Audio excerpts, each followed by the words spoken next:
This is Breaking Down Security, and I am Brian Brake.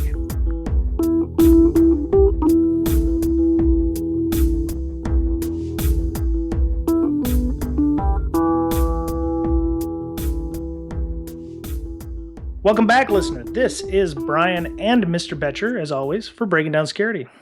What's up, man? Oh, not much. It's been a weird news week. We got the Russians are hacking the DNC, and you've got Redskin, football people taking laptops and throwing them out where hackers can get them, which we're going to talk about later with our guest. As a matter of fact, we do have a guest this week. Everybody, welcome Miss Kim Green to the show. Kim, thank you for joining us. Well, thank you, Brian and Brian, for having me. It's nice to be here. You're welcome. Yeah. Especially since we took so many, as I mentioned before, we've taken such a long time to actually make this happen. So kudos to us. That's okay. I mean, I'm glad it happened because, a lot of times it's taken us months for some people. I think we had Patrick Haim on, who we talked about earlier, who's a Dropbox CISO or CSO, and took us a while to get him lined out because he's uber busy as well. So it's always good to have people in leadership and of your caliber coming on to discuss things. So, well, can I embarrass you a little bit and say it's not so much my caliber as that, a lot of CISOs, they don't have a lot of time. Time is precious, right? So True. When you think about what, we have the time to listen and look at webinars and podcasts and feeds and the occasional vendor elevator speeches.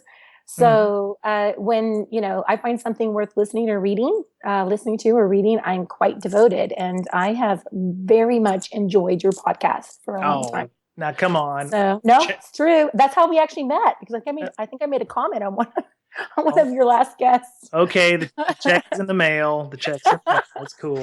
Yeah. Well, us CISOs, we only promote something when there's money involved, right? That's true. That's right. So maybe you could tell us a little bit about your background. We always say that most superheroes have an origin story. So we'd like to hear about how you got to be where you're at today. Oh, wow. Well, I don't know that there is one single super story, but I could probably quickly sum up how I got here, I guess. Well, as you know, I'm the CISO and Chief Privacy Officer for Zephyr Health. And I've been in that role since July of 2014. And I'm also the founder and CEO of CISOaaS Security. And that is a SaaS-based cybersecurity engineering and consulting company specializing in CISO on-demand solutions. And I've been doing that since February 2016, this year. I sit on advisory boards for Authenticate and BugCrowd and NetSwitch. And I have, oh my gosh, I'm old. I'm very old. I have 25 years of experience plus in the private and public healthcare sectors. And I've consulted for numerous healthcare companies, the federal and state government healthcare agencies, and I speak a lot on security and privacy. Mm-hmm. And that's always fun because what a lot of people may not know is that for 2 years, I couldn't speak. So I had vocal cord cancer. So the fact that I can actually speak now and is actually very, very exciting for me. So the other fun stuff, and I don't know how relevant it is, but I'm a mom. Obviously, I'm an entrepreneur. I'm a U.S. Army veteran, 503rd Combat Support Battalion, 8 years, Desert Storm. What? Yeah. And let's see, big outdoor enthusiast. So you'll see me outside much more than you'll ever see me inside. And helicopter pilot. My goal is to retire someday from this wonderful career of security in InfoSec security and just fly helis all day long. Wow. Banjo player, relatively new. That came from the last few years. I just needed to I always say it's my diary. So avid banjo player. Pikiti Tursa.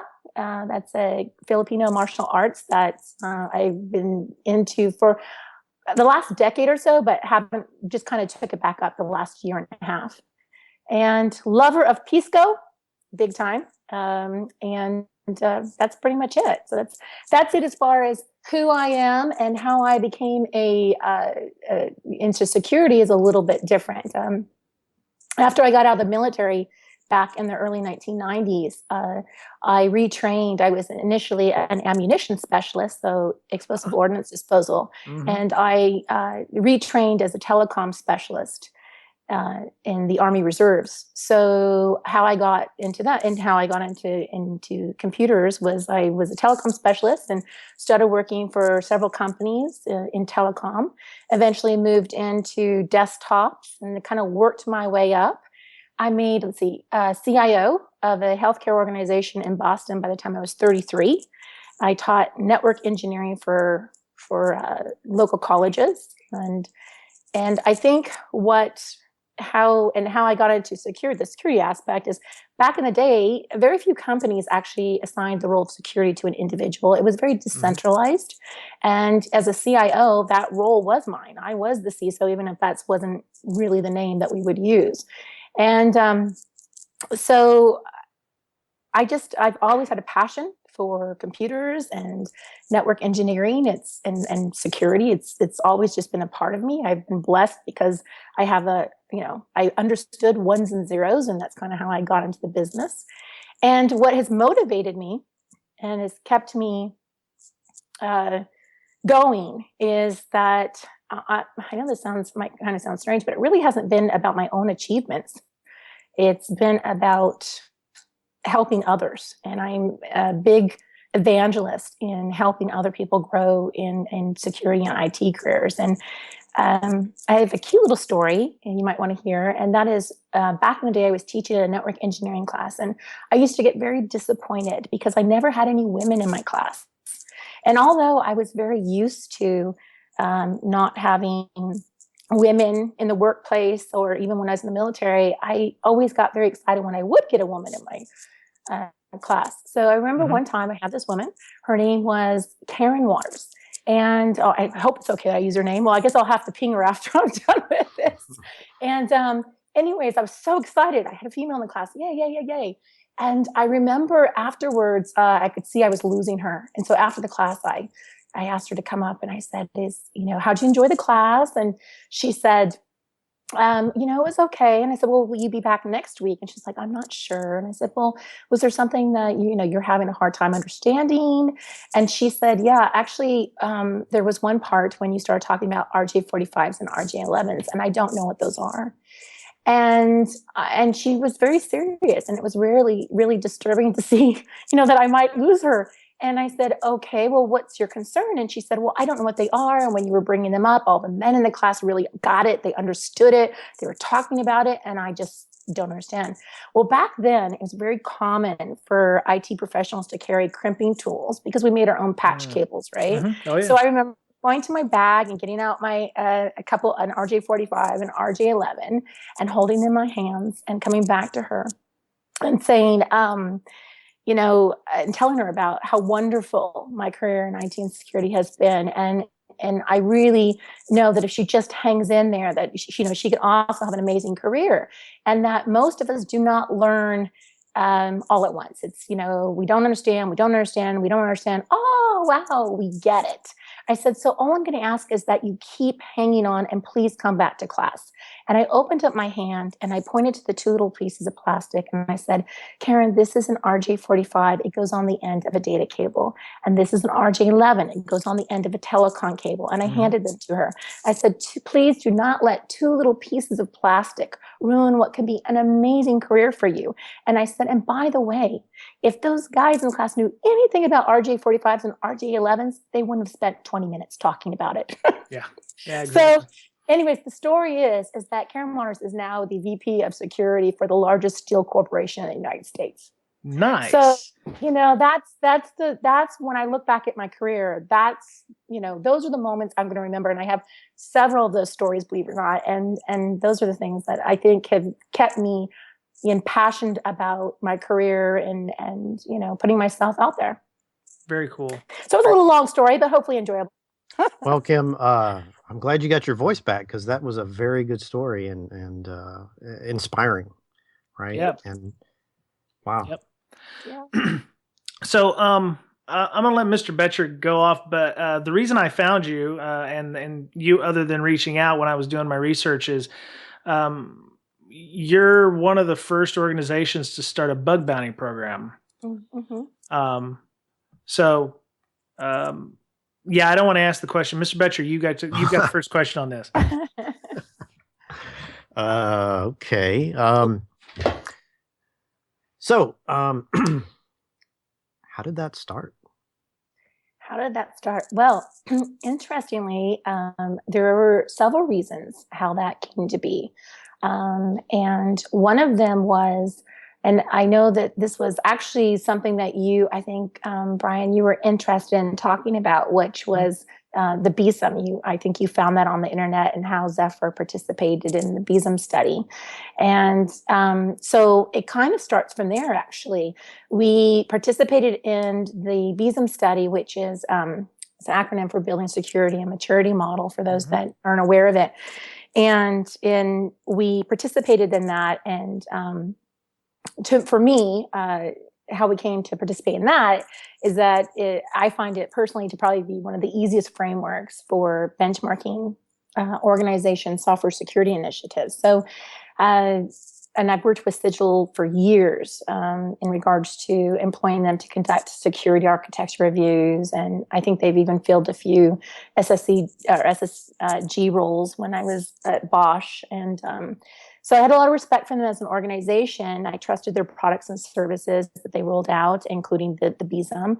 And so when we got our BSOM report, it was very clear that there were areas in our security initiatives that we were relatively, we could improve upon, that we weren't doing very well. And I think that's why we do this. That's why you look and have some kind of measurement tool, hopefully, for your security initiatives to see where you're at. And we decided that we needed to step up our certain areas, such as security assessments, architecture reviews, code reviews, and penetration testing. We had employed internal pen testing methods, but we felt that, a more constant and robust external pen testing system was needed, especially since we are a smaller organization. Zephyr is a small organization, has less than 200 people, and doesn't have, the luxury of having, like, say, an internal red team, which I would like to have a purple team. But so we kind of thought about what we wanted to do, and at that time, Casey Ellis, who is the CEO for Bug Crowd, came to pay a visit. And I'm just a huge fan of Casey's, huge fan. And anybody who knows me knows that once I like someone or something, it's really hard for me to let go. I put a real vested interest in people and technology. So he's a visionary. He's just a great guy. And when he started talking about crowdsourcing for pen testing, it just clicked with me. It made absolute sense. I'm looking for an effective and cost-effective solution for pen testing, and to be able to employ, hundreds of security researchers to come and test your systems. I mean, you can't really beat that model. And so we worked with Bug Crowd, and for coming in to help us boost our product security efforts. And I'm not sure what else you want to know about it. You wanted to know about why it's private versus public? Is that the questions? Okay. Yeah, because Bug Crowd normally does. I don't know if it's something they regularly do, but they have a cadre or a group of people that they turn on to an application. And I don't know if that's what their definition of a private bug bounty is, but private sounds like that you only have like handpicked people, and it's like invite only, and you going into the champagne room and you're getting your you don't publish any. Do you guys do a lot of software development? Yes, we're a software development company. So, okay. As Zephyr Health is. So, private versus public. First of all, I highly recommend, if you've never participated or implemented a bug bounty program, regardless of your size of your organization, I highly recommend that you look at a private bug bounty program first. Why is that? Well, because you want to work out the kinks. this is your first time doing it. And if you've selected a particular vendor, I mean, the vendors out there, BugCrowd, Synac, HackerOne, there's some couple others, they each have their own program. They kind of work slightly differently. So you really want to understand how the program works, the platform, get a good understanding of that. And I think the best way to do that is kind of in private, and then once you're very confident, comfortable about the bug bounty program, then by all means, the goal should be to open it up to the public. For us, we started a private because we wanted to, we didn't know what we were going to find in our system, right?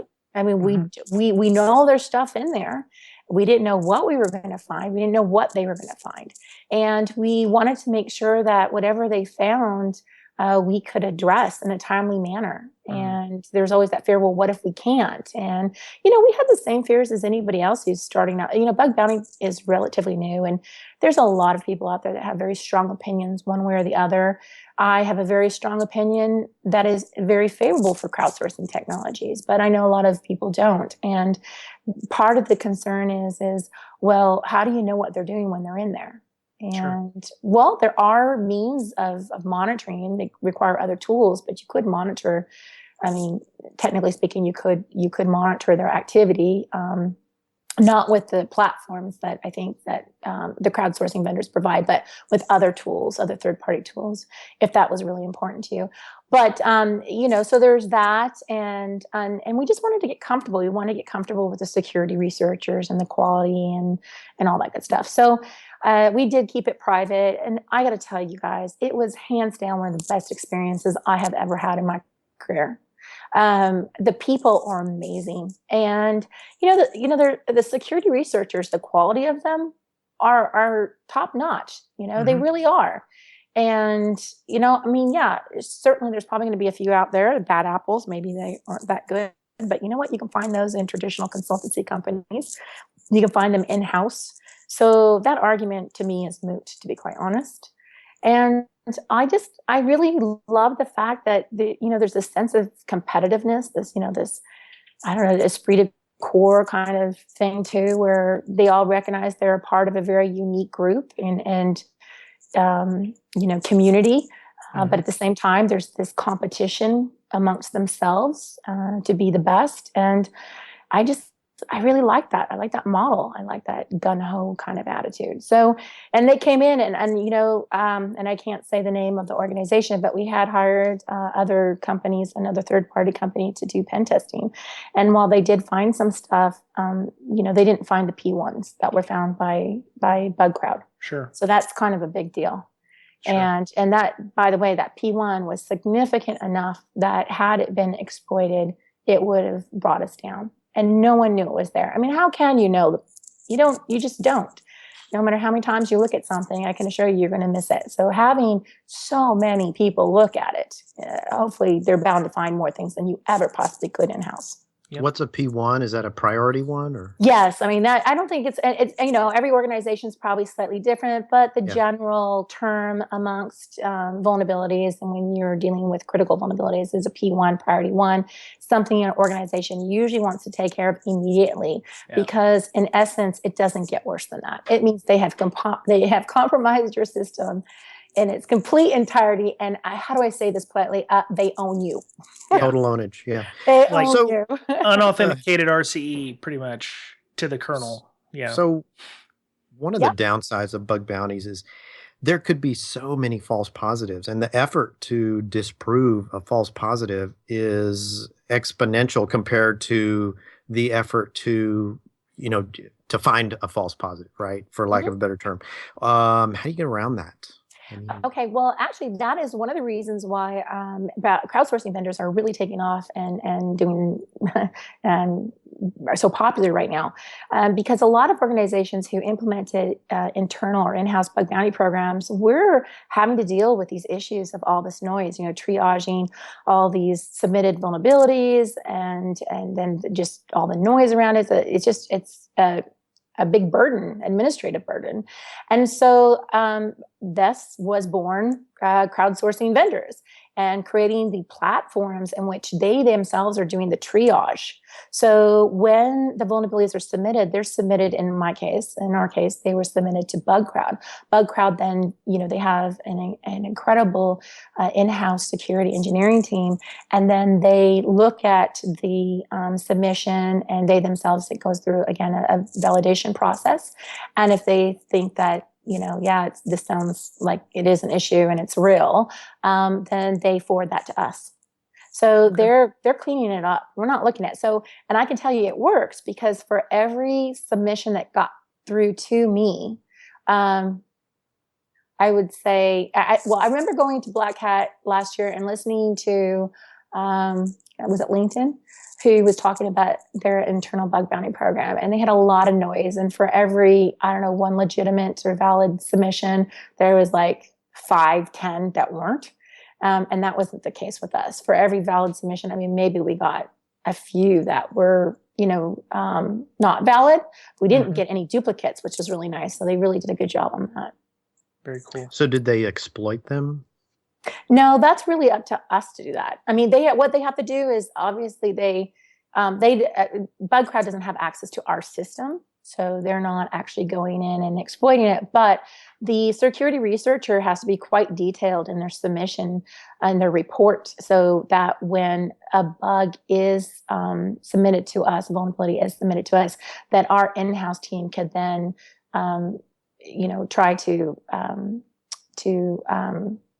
exploit the, to validate it through our own process, following what they've done, and try to exploit it ourselves. And it was never an issue. Every time something was submitted, all the P1s and the P2s, we were able to do exactly what they did and come to the same conclusion. Very nice. Wouldn't it be best to first do like a super awesome code audit? Seems like you would find a lot of things that wouldn't even make it, or find things that could have been exploited that maybe hackers couldn't find initially. Through. You're spot on. That you're talking about security by design now, right? And layers of security. And the reality is bug bounty programs do come at the back end. And ultimately, you don't want to find P1s and P2s. You're hoping you don't. But the ideal situation is that you have developed, your security development lifecycle is so mature that you've implemented all those layers of security. So you've done your code reviews, your security architecture assessments. You have a dynamic pen testing in place, vulnerability scans, everything.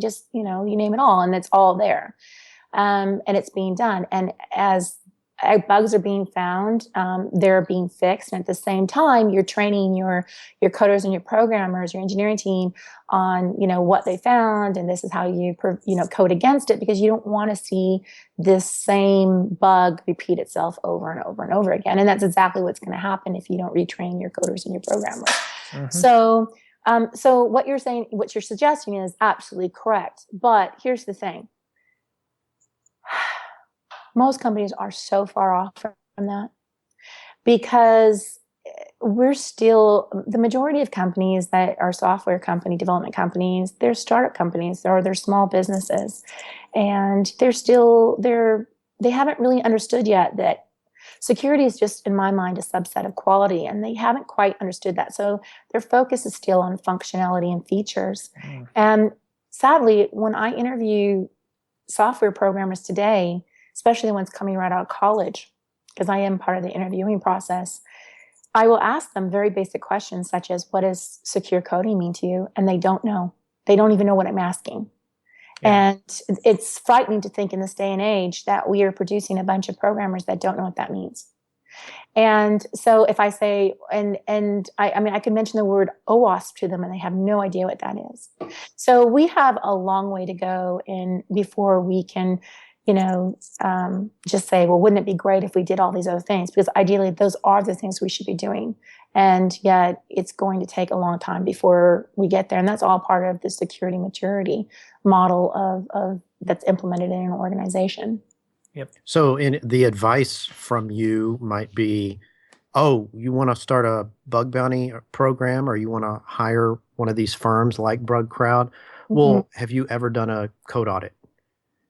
For security? Oh, Have you yeah. ever hired a consultant? And if Right. not, then yeah, do that first. Don't even think about Right. going And to step 10 without doing step 1. Right. And I think a lot of organizations, do that. I do think that before they just start a bug bounty program, that hopefully they have implemented some kind of, especially external testing or review of their products. And I do think that a lot of organizations do that, at least components. They'll have certain components reviewed. I wouldn't say they do the full architecture review, but then the other thing is you're looking at crowdsourcing vendors and technologies, and they're not only interested in bug bounty programs and vulnerability disclosure programs. They are really trying to connect with other security vendors and expand. And I think that that's the fun thing right now, is watching and seeing, well, how can crowdsourcing be used in other means and other ways, not only for bug bounty.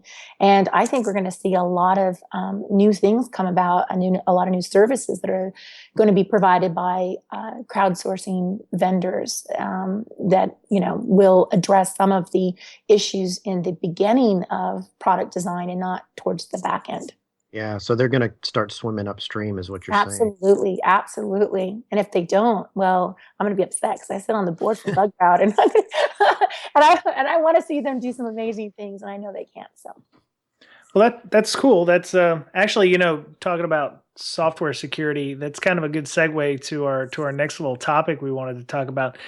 I found this article on Dark Reading about how the HIPAA, the Health Insurance Portability and Accessibility Act.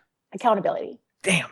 I didn't have so close. Yeah. Close. But how HIPAA security is kind of lagging behind. And I took parallels to HIPAA and PCI. In our show notes, because I was like, well, PCI was created in 2004 and HIPAA was conceived in 1996. Mm-hmm. But it appears that PCI is further along with regard to how they interact with the entities that follow PCI, some of them actually being hospitals as well. But it appears that like HIPAA has an issue or hospitals have an issue getting HIPAA compliant, and it doesn't seem to make hospitals any less vulnerable to breaches. And since you run a company that does CISO as a service, or I have another question about the difference between that and a virtual CISO, but what's the reason that HIPAA seems to it appears to lag behind PCI adoption. Where is it more difficult to be HIPAA compliant than it is PCI?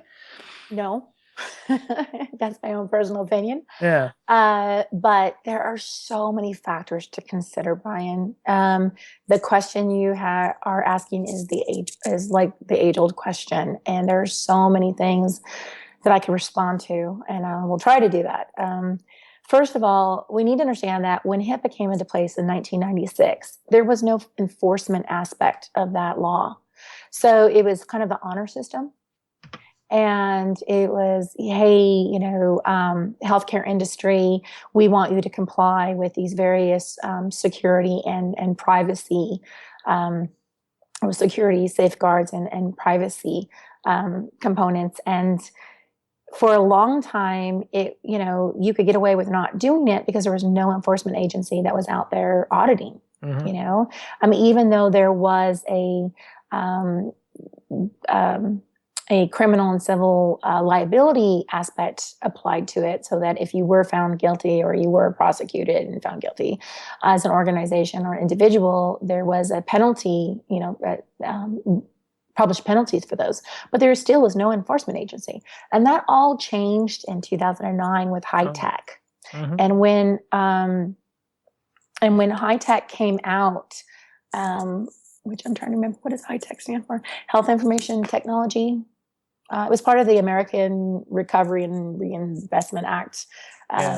But anyways, and so when it came out, it actually gave, and this is where you always hear HITECH gave HIPAA teeth. Yep. And that is when the enforcement piece was entered and applied to HIPAA, which said, okay, now the Office of Civil Rights is now responsible for investigating, auditing, and pursuing prosecution over, HIPAA cases, complaints. In addition to that, what a lot of people may not understand or may not know is that the federal government also extended the right for HIPAA, for companies or organizations who violate HIPAA, that the state attorney general's office could also prosecute HIPAA cases. Mm-hmm. And that is a big deal. And why is that a big deal? Because the deal that was made with the federal government is that certain monies that are obtained through, the prosecution can be kept by the state. So now imagine you're a state attorney, and you go after all of the or some organizations in your state that have been found, or you perceive them to be, in violation of HIPAA. If it's found that they are, a portion of those of the money, the penalty money, goes to the state. So it now becomes the line item of revenue. So it's a little bit scary. I mean, in some ways, because I'm not always a big fan of using monies that are, found or come out of audits and stuff like that, penalties, as a form of revenue for a state. Because then I think that states get used to it and there's pressure on them to, and that makes the always a little nervous. But we're in the red. We need to audit heavy. Our state budget is short, $30 million this year. By the way, are there any HIPAA cases we can go after? Well, when I first started doing, I did a stint as a healthcare consultant doing audits and stuff. I understood that the OCR, when they would do those, when they would, audit people and find them, guilty for all intents and purposes of not following, HIPAA, high tech, meaningful use stuff, the fines from those would actually go to help fund more audits, so that the OCR would be self-sustaining at that point, with the number of audits, which it did seem kind of like, well, you only do so well depending on how much money you've got. So you're going to have to dig as deep as you can to try to find as much stuff. Right. There are so many issues with the whole auditing aspect of, data protection laws. I mean, it's the whole auditing world in general I have issues with. I mean, I've always had issues when, as an organization, you're employed in an auditing firm and paying them. Because, obviously they want to be invited back next year. You don't think that's a conflict of interest slightly? Sure. And it's the same way with the government entities that are auditing. It's really hard to have the OCR come after you and punish you, penalize you for being out of compliance with something when you look at the way that they themselves are maintaining their own data. Some of the biggest breaches have come out of the government. So now you start to get this kind of attitude, do as we say and not as we do. And their credibility starts to kind of, go down a bit. So I think, I don't know, it's, and then also, and this is kind of off topic a bit, but it's concerning to me when I look at any type of, these types of certifications, even with PCI, because now, I happen to know for a fact there are organizations that have had some serious breaches and they have not reported them because somehow in their mind they have qualified that it didn't count as a breach or a reportable breach. But it did. It absolutely hands down did. And so then the people who are stepping up and reporting, self-reporting breaches are really heavily penalized. And I just, I'm not sure we're creating the right environment. So the companies who have had internal breaches and are definitely, they should be reporting them. They're big breaches and they should be reporting, are not. They're able to kind of sweep it under the carpet, even though they're PCI certified. While other organizations are coming forward and saying, yes, we had a breach and this was going on. And by the way, now they're going to get penalized pretty well. So yeah, the whole landscape right now is, this is probably why they're coming out a little bit and investigating, PCI auditors and how are they actually auditing the companies and what are they looking at? Because something's just really off. Something's very off. Yeah, they fixed a lot of that stuff a couple of years ago. Meaningful use was a big one back when I was doing that stuff. And Have you if you figured didn't, that out yet? yeah, well, if you didn't pass your meaningful use audits, they, basically it forced you to pick an EMR. There were only like 2 or 3 EMRs out there. So, obviously those people who work in the government are now working for probably those EMR companies. Right. And it was almost like a form of extortion, I think, because it forced you to buy technology that you maybe didn't necessarily need at the time. And if you didn't have it, they withheld all your Medicare and Medicaid payments that you would get from your patients if you didn't qualify under meaningful use type 2 or type 3. And that's interesting because, and you were mentioning about why, healthcare is kind of software security is lagging. I mean, another thing that's really important for people to understand, and I think unless you're in the healthcare industry, most people, especially in the security field, don't understand this. But I think we continue to fail to recognize that the majority of U.S. hospitals in this country, or U.S. hospitals, are running in the red. And security and compliance dollars are not as abundant as one might think. So for a long time, basically since the beginning of time, hospitals, the emphasis has been placed on funding compliance, not security. And we all know that the two are not the same. So the emphasis is becoming compliant in GXP and HIPAA and all of these other things that they have to comply with, both to do, to accept funds from the U.S. government or to contract with, another business, or even the insurance payer putting some type of requirements on them from a compliance perspective. So all the emphasis has been put on compliance, not security. And so therefore we have a lot of products in the healthcare industry, especially in the hospitals, where you have just a bag of networked products and systems, some legacy, some cloud-based, that are just not secure. And there's no way that the hospitals have the internal staff to do the proper assessments during a due diligence process to make sure that the products they're using are secure.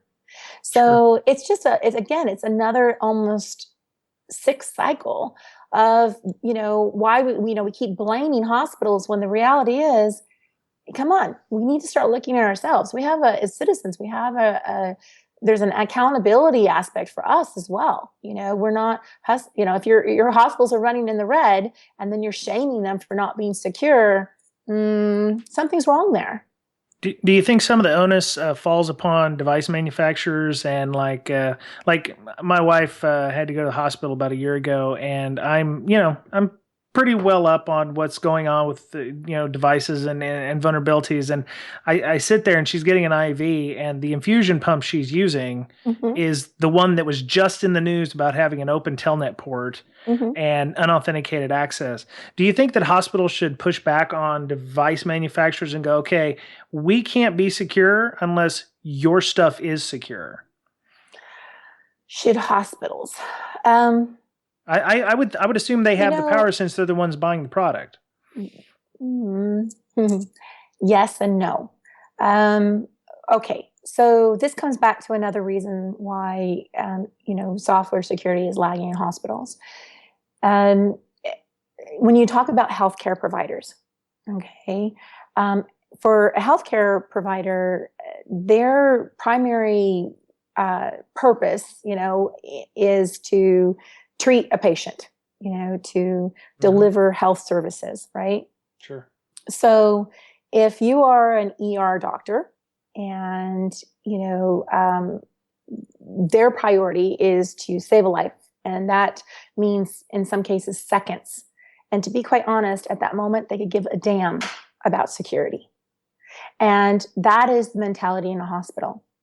Healthcare providers, it's not that security is not important to them, but overall delivery of health services is their priority.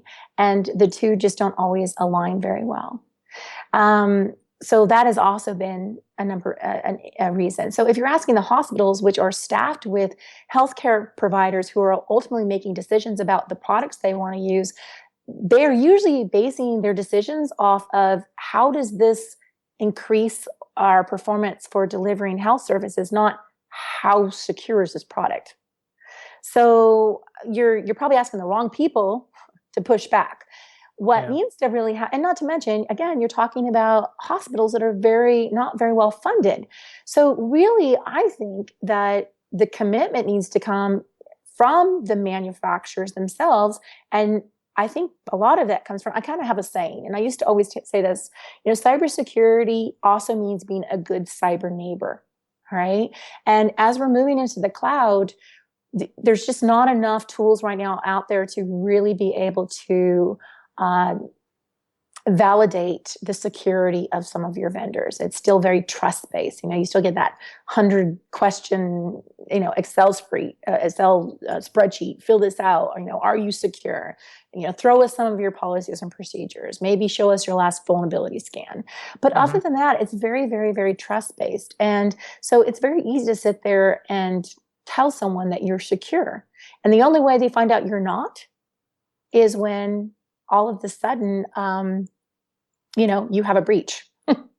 And I want to tell you a story, but I'm not really certain. I like to be very open. I'm trying to be very transparent, but I at the same time never like to embarrass people who don't deserve to be embarrassed. So I want to tell you a story because I think it's important and I think it's relevant to what you're asking. When we had our first bug bounty program, because we're now on our second one. When we had our first bug bounty program, and you were asking me why it's important to do private. Well, part of it is during the scoping process, what are you going to leave in? What are you going to leave out? Hopefully you pretty much open it up wide open because you want them to look at everything. Well, when we created the environment for, the researchers to test in, we didn't sanitize our testing environment as well as we should have.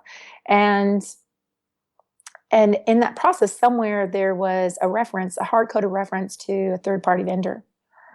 And of course, when you open it up wide open, they don't know, right? So it's in there. So they actually started going after kind of that third-party vendor that was referenced in the, that was available in the environment and that they'd seen in the environment. And now they didn't do anything bad. They just, it was a basic testing, did a little fuzzing, a couple, tried to do some SQL injections and stuff like that. But what ended up happening is, when I won't say who that third party vendor is, but what ended up happening is that it did bring down our site. I mean, our database and their product. And their, so their CISO and their CEO were on the phone with me very quickly. And I spent about 10 minutes listening to them. I would say, can I use the word bitch me out? I think I can on the podcast, right? Yeah, that's cool. So I listened to them for 2 minutes. Now, anybody that knows me knows I'm incredibly thick-skinned and I pretty easygoing at the same time. So I listened for a good time while they were very upset, and they had good reason to be upset. And that's fine. And then when they were all done, I asked them, I said, are you done? And they said, yes. And my response was this: okay, you son of a bitch. And I was furious. All right. Because the reason why is that during the due diligence process, you swore to me that your product was secure. You swore to me. We spent hours on the phone and you telling me how secure your product was. And I just proved that you don't even do the most basic sanitization of your front end. So you know what? You can thank me for the $17,000 of free pen testing. And that was the end. And we no longer do business with them. Very nice. You get my point? So the point I'm trying to make is that, yes, maybe they had a right to be upset, but they would never have been in that situation if they had been honest with me up front. Sure. And really, and during the due diligence process, explain to me maybe their security posture wasn't as mature as they led me to believe. That's wrong. In the cloud, we need to be very transparent. We need to be honest. I work with vendors. If there's a vendor that I really want, a business unit, the company really wants to bring on their product, and maybe they're not secure as I'd like them to be, or they don't meet our minimum requirements. I've always said, I'm not there to say no. I'm there to tell you what the risk is. And if a business unit really wants them, I want the business unit to understand what the risk is. And then I want to work with that vendor to help them, bring up their security posture. That's what I want. And that comes through honesty and transparency. And that's not going to happen if everybody is afraid to talk about where they are security wise, because they're afraid their contract's not going to sign or a deal's not going to get done. And that just has to stop. Otherwise, we're never going to get to where we need to be. So that's my little story. And I've not mentioned that before. So I'm going to be interested to see what the feedback is from that. Well, only the people who are involved with that will actually know who it is. You're not going to hear and they have to listen to the podcast too. So if you don't tell them it's on the podcast, they won't hear it. And the only way they probably listen, I mean, I just recently started kind of getting on Twitter. I'm not big on social media. I did have a Facebook account like for a few years, came off of that last year though. I just not really into it. But I do the Twitter thing and LinkedIn. So, but I don't have a lot of followers, so I don't, we're good. Oh, don't worry. We have about 10 downloads, so you'll get about maybe 5 or 6 new tweeter followers there. So, you got that going for you. So, so you mentioned that hospitals are operating in the red. Is that why they reach out to a company like CISOaaS Security for their CISO as a service? And I wanted to ask about how does this differ from a virtual CISO, which I've heard other consulting companies discuss about? Well, I don't think hospitals would necessarily, they may, I don't think that they'll necessarily reach out for a company like CISO, where they're seeking CISO on-demand solutions, because I'm assuming in most cases, especially under HIPAA, they are required to have a CISO. At least they're, it's under HIPAA, they are required to have a chief security or a security officer and a privacy officer. So they already have that expertise in-house. So it's not likely they would use a company like CISO. CISO is very interesting in how it started out. It started out, and it's kind of, there's two sides to CISO, but the first part is there's the product side, which I won't talk about because right now we're kind of in stealth mode. But I think we are creating a pretty neat product that is going to help a lot of companies automate security requirements and try to understand what those requirements are in the early stages of development. Right now, it's kind of at the product team. At that point, it's already too late. This is going to a much higher level. This is going to sales, marketing, understanding where you're doing business and what are the requirements for doing business in this country. And okay, you want to sell to Salesforce.com. This is what's going to be required. So it's a whole different way of looking at things, but it's kind of in stealth mode right now, pending the patent process. The service side, which is the top part that we're talking about, this was an idea kind of that came to me because what I was realizing is that there are these SMBs, these small businesses, small to medium-sized businesses, startup companies who really, they need to have a CISO, but they don't have a full-time CISO in-house. And that's usually because there's like either a cost due to cost or a lack of availability. For example, the average CISO in San Francisco makes over $400,000 a year. Hello. And now, don't everyone get excited about that because you don't know what my mortgage is. Yeah, I was going to say it's about a 500 square foot house. Right, exactly. So, but it's all relative, right? But still, that's the average pay. And for some of the larger companies throughout the nation, I mean, the salaries for CISOs are $1 million plus. So, if you're a small, medium-sized business or a startup business, you can't afford that kind of salary. But these organizations do understand that there are many benefits of access, of having access to experienced CISOs, especially at critical junctions in the business decision-making process. In regards to the CISO, that's kind of how I mentioned, is that when we started in February, we started with 2 companies. And 4 months later, we have 11 customers throughout California, and we have a network of 7 senior-level experts and CISOs from Fortune 1000 companies. We've all come together. And some of us, such as myself, have been even at the helm of holding a CISO position during a very high-level and visible breach, which if you went to Black Hat for a few years ago, I was a CISO at the time when they had the breach at Bosch. And that's not something you would normally I would never have been able to market that as a positive a few years ago. But times have changed. And that's because, companies, the leaders of companies now realize that they want people who have experienced these kinds of breaches because they want to know they can rebound from a breach. And they want that seasoned and wise individual to lead them through what can be a very dark time for a business. And so our customers right now Most of them have come to us through the venture capitalist BP, Kleiner Perkins, or KPCB, Kleiner Perkins. And I think primarily an effort to protect their investment. It's by ensuring that they have access to security and compliance experts, and to prevent what is, I think, quickly becoming very prevalent in the SMB market, which means that you have hundreds of startups and small businesses that now have access to millions of dollars because of the venture capitalists, but yet they have very little understanding of security and compliance requirements. They're easy targets for hundreds of security vendors. And one thing is, I love all the new vendors that are coming out. I think they're awesome, but some of them are posers. I'm just going to put it out there. So, they're going to come in, they're going to fix everything, and they're going to take all that money. And at the time, those, millions of dollars seems like a lot of money, but, you can spend hundreds of thousands of dollars, and that's what these companies are doing. And in the process, they're becoming overly compliant, but not necessarily secure. Or it's the other way around. They're implementing security, but they're not compliant.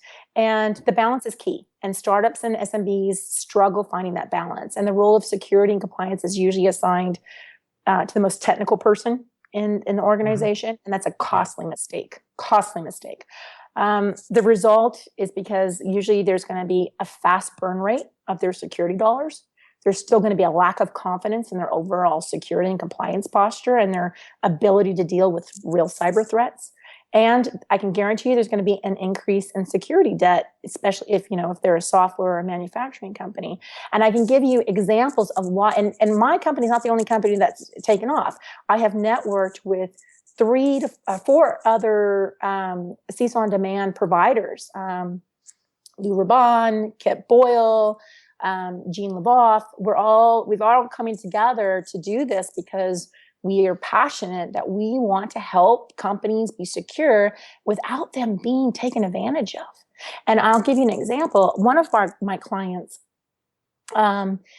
big a manufacturing company here, a medium-sized company, don't have a CISO. They're getting ready to sign a contract with a company. It's a big contract, and they got hung up in their due diligence process. The company didn't want to sign because in their mind they thought that they were commingling data, and they weren't. But the security people, or the people that were talking on my client side, and the security staff at their company, they weren't talking the same language. We went in there, 22-minute phone call, done deal. Because we're experienced enough to not get caught up in that security control talk. You come at it with, what is your business risk? What is your security risk? What are you concerned about? That's where you start the conversation. And, if you don't have that wisdom and expertise, you don't know that, and you can get all confused. So anyways, done deal, 22 minutes, signed contract, they're happy. The other company that we do business with is a consultancy company, was pressuring them to become compliant with Privacy Shield.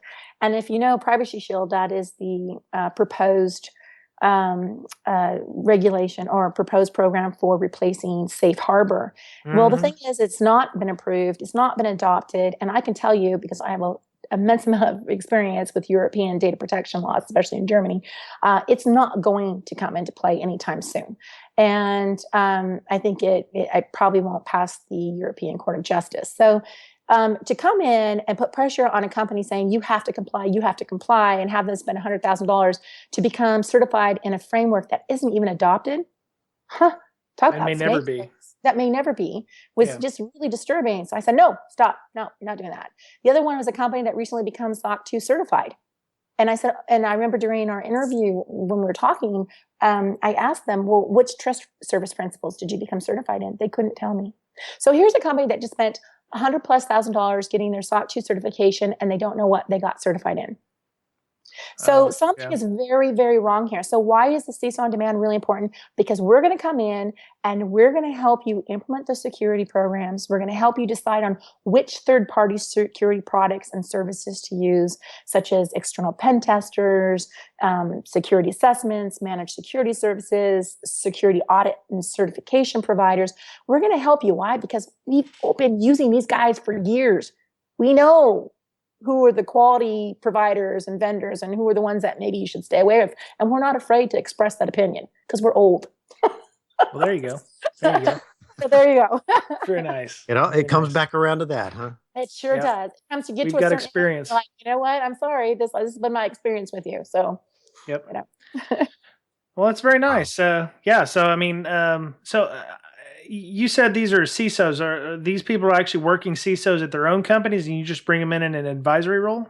Some of them, yes. Not all of them, but some of them either, were previous CISOs at Sony Pictures and Blue Shield of California, myself, Bosch, PIMCO up in Seattle, actually, in your area. Okay. Insurance. Yeah. So we've all held these positions and so we're very experienced and very wise. And at least I'd like to think we are.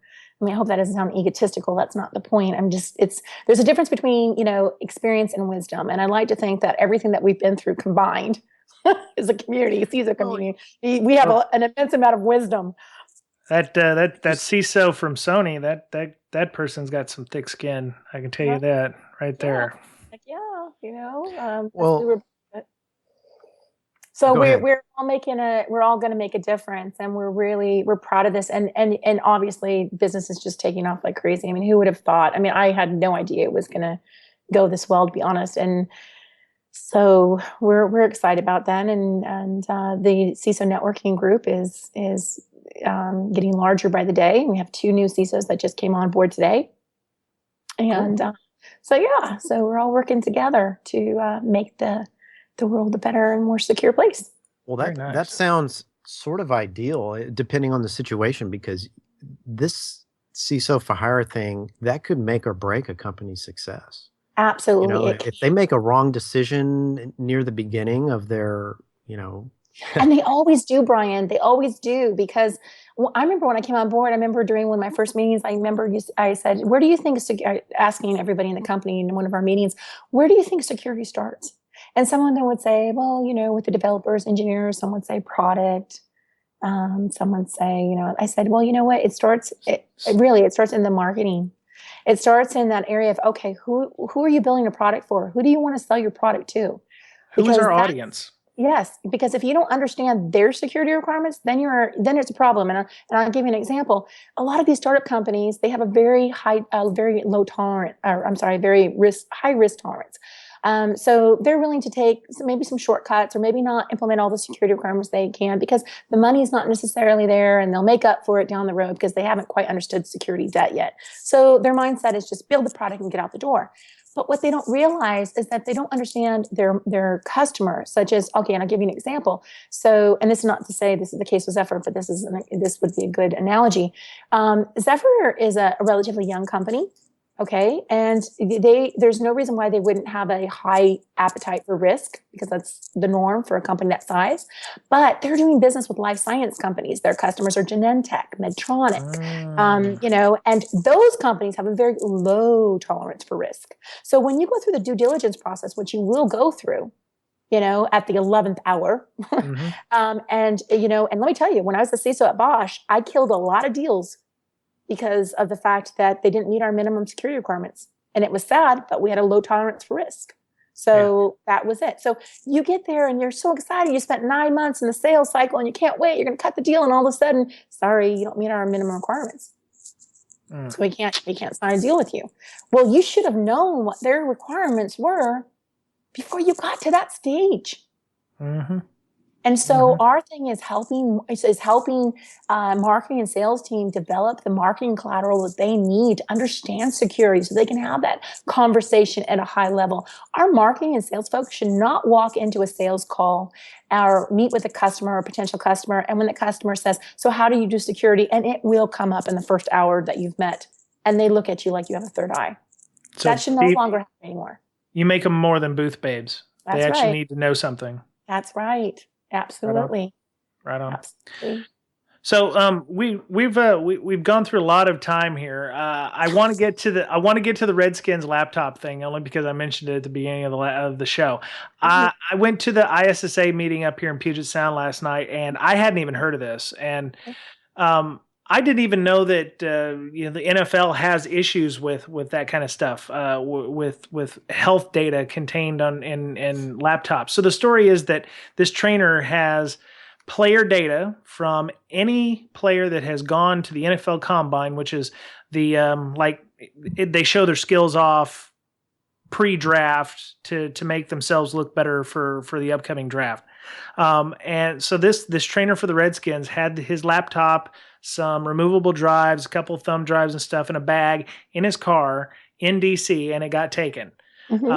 So all of these players, playing or not, that have gone through the combine from 2004 to 2016, they're talking like tens of thousands of NFL players here, and this is all HIPAA stuff because it's all medical information. How are they allowed to get away with this? Right. Okay. Well, first of all, it's very important to understand it is not HIPAA stuff. Know it is not HIPAA stuff, and I wanted to clarify that because HIPAA, under HIPAA, you only fall under HIPAA if you are a covered entity or a business associate. So if you are a hospital, a health insurance, payer, or a clearinghouse, which is a business that is provides some kind of claims processing service for the insurance company or hospitals. Those are considered covered entities. And a business associate is an organization that contracts with a covered entity, or even another business associate of a covered entity, providing services that would have them have access to protected health information, PHI. So HIPAA only applies to covered entities and their business associates. So what happens then when there is a breach of health information and it does not fall under HIPAA? Well, and many people don't know this, but this is what happens. It falls under the FTC, the Federal Trade Commission. So in the case with the Redskins, most likely the FTC will investigate it and decide whether or not they want to pursue some type of criminal or civil actions towards them. And what happened is back in 2009, when they came out with high tech, they came out with two versions, and they're exactly identical. If you pull the actual document up, you'll see they're identical.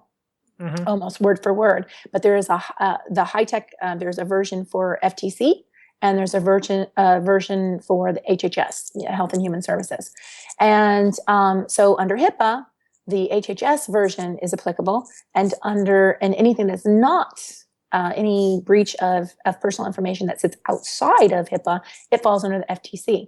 So if you are like, for instance, if you're Google Health. Let's just say, Google has a breach of your health data, their software, and all that good stuff. And there's an issue. The FTC is going to come and investigate that. My biggest concern is I laugh almost.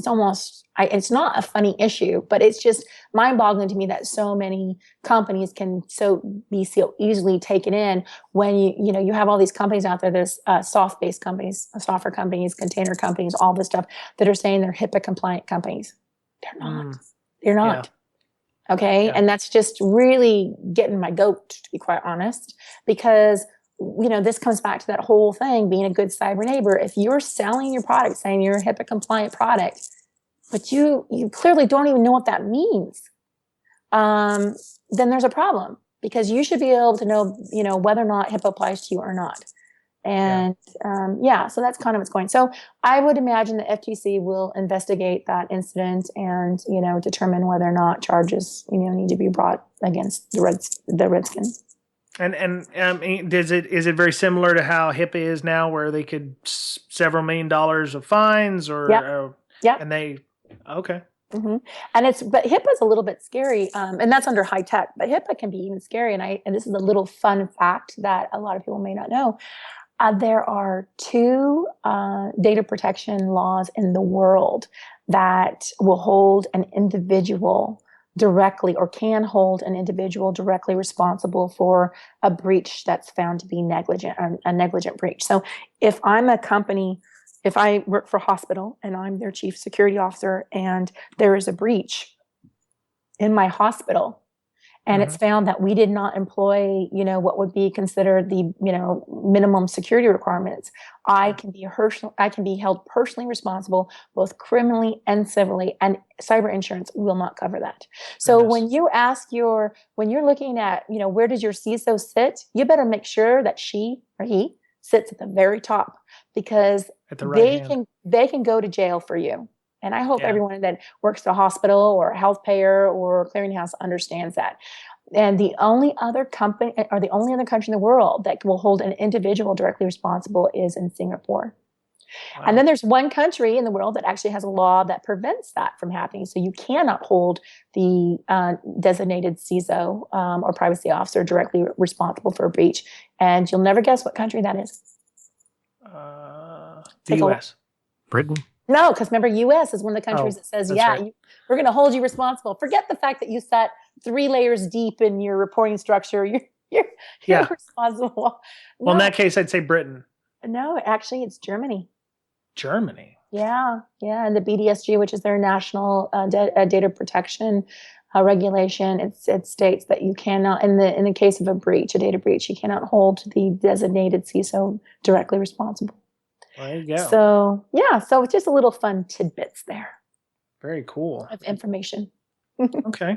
Well, Mr. Betcher, I'm going to need that reference in the show notes, please.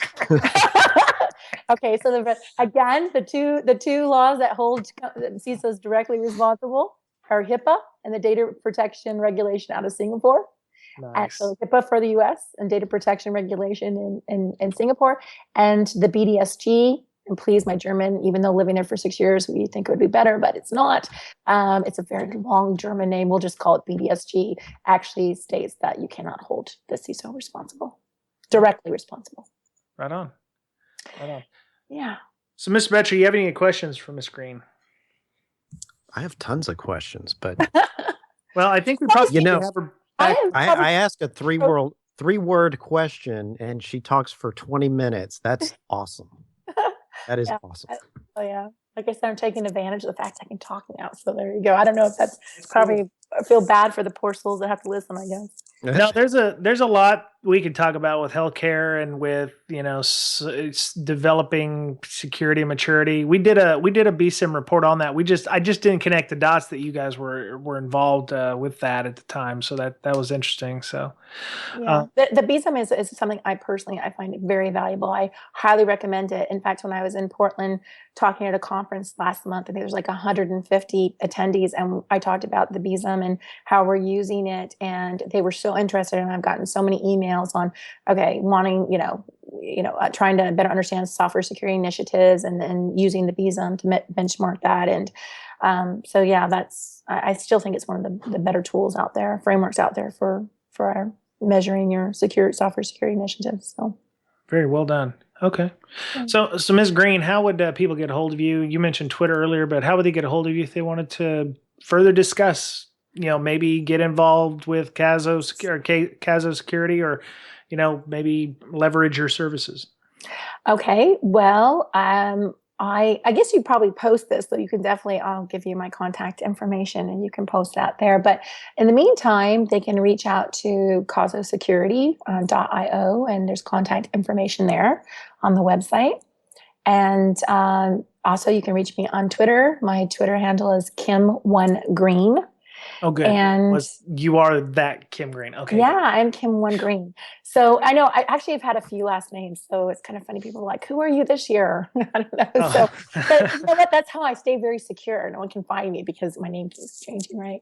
So that's what we joke about. But anyways, so that's the best way. I'm also on LinkedIn, and so you can find me on there. But I do try to respond very quickly when anybody reaches out to me. So hopefully you won't have to wait too long. Right, unless you're you, Brian, and then you have to wait 3 months. No, that's cool. That's cool. Not a problem. Are you going to be speaking anywhere? I know you do a lot of travel. You going to be speaking anywhere in the next 2-3 months? Well, it's funny that you were mentioning Patrick at Dropbox, because him and I were actually on a panel at SINET a few weeks ago. I'm speaking at the IC West Forum conference next week, I think. I'm going to be speaking at the Kleiner Perkins CEO workshop on July 19th. So basically, all of the CEOs from all the companies that are being backed by Kleiner Perkins hopefully will be there. So that will be a great opportunity. And then I'm speaking at something in October. So that's all I have on my plate right now. But it's kind of a lot, and a lot of fun things going on. And this is kind of worth mentioning. Is my first year. I'm going to miss Black Hat in 6 years. So that's kind of sad because I always like to go, but not necessarily for the sessions. I go to party with all my friends that I haven't seen from around the country for a week. Hallway con. Totally understand. Okay. Totally understand. Yeah. So that's pretty much it. Very cool. Yeah. All right. So, Mr. Betcher, if somebody wanted to contact you, how would they do so? I'm also on Twitter at BetcherPwned, BOETTCHERPWNED. Very cool. Very cool. Yeah, he's also on LinkedIn. I'm on LinkedIn. I don't do a lot on LinkedIn other than, contact Miss Green and ask her for, help. But I'm on Twitter. You can follow me at Brian Brake, and the official BrakeSec podcast Twitter account is at BrakeSec, BRAKESEC. I just put out the stage 4 clue. So if you are wanting a free ticket to DerbyCon and you want to, help out, do that, you can get involved with our CTF. I call it a CTF. It's more like a, hey, just get to the next flag kind of thing. But we've got about 11 people who've gotten to the CTF so far, stage 4. It's pretty fun. It's actually stretching our skills as people who don't do a lot of that stuff. So, we've still got plenty of time to get involved. I think our stage 4 and stage 5 will go out around the 1st of July. So if you are wanting to get a free ticket to DerbyCon, you can go back and listen to our past episode 17, and find out how to get that started. We're also doing a drawing. So if the instructions on how to enter the drawing are there as well. Thank you to our Patreon members, like Miss Sunny, who's involved in our CTF. She's doing quite well. She's made it to stage 4. Everybody else who's donated money just to support our podcast, we're very humbled at that. So, that people would do more than just leave a tip in the tip jar. So it's pretty awesome. We're on iTunes. We're on Stitcher. We're on Google Play Store. We're pretty much everywhere. TuneIn Radio app. You can listen to all the episodes on internet radio there. So if you have any questions, comments, suggestions, concerns, maybe you want to, tell us something that you do for a podcast, you can email us at bds.podcast@gmail.com. So that was it for this week. Miss Green, I say it to everybody, but it doesn't mean it's any less true. We would really love to have you come back on sometime if you've got a topic of interest you'd like to discuss, maybe something from a recent talk or a blog post that you would love to come on and discuss with us. We'd love to have you on again. Well, thank you very much. It's been a real pleasure, and I hope that I can. Right on. All right. Well, Mr. Betcher, I will see you next week. And you take care, Miss Green and Mr. Betcher. And this was Breaking Down Security. Have a great week, and we'll talk to you again soon. Bye-bye.